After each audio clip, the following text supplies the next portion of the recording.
President Emerson Mnangagwa is now signed Constitutional Amendment Bill number 3 into law. Many will treat this as the end of the story. It is not. 28 is not a done deal. Cap 3 is not a done deal. The crocodile has dragged a stray impala into the river. It has yet to meet the shark in deep waters. But was subscribe or like on the bell icon. The ink may be dry. The constitutional struggle has only entered its most important phase. Those celebrating today mistake procedure for permanence. They confuse parliamentary arithmetic with popular sovereignty. They assume that because the president signed the document, Zimbabwe has accepted it. History repeatedly warns against the assumption Kev3 did not begin in parliament. It did not begin with public hearings. It did not even begin with Resolution 1. Its origin stretched back years.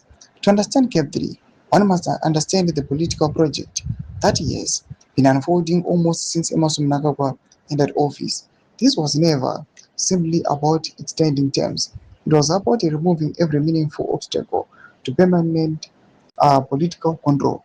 The project became increasingly visible after 2019. Following the military-assisted transition of 2017, Mnangagwa owned much of his political authority to an alliance of military commanders, liberation veterans, and party elites who had collectively removed Robert Mugabe.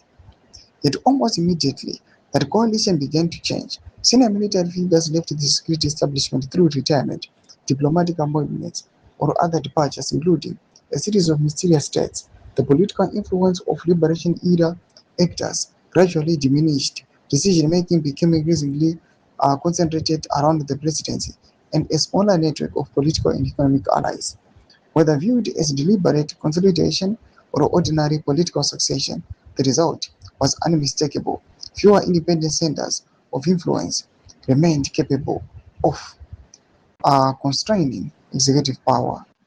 Cap 3 represents constitutional combination of that broader trajectory. Seen in isolation, it appears to be the constitutional amendment.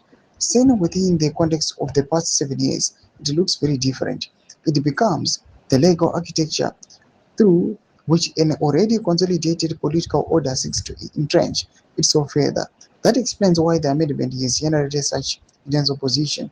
The issue has never been merely about postponing elections or altering parliamentary tenure.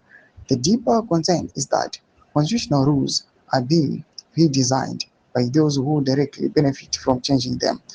That strikes at one of the oldest principles of constitutional democracy.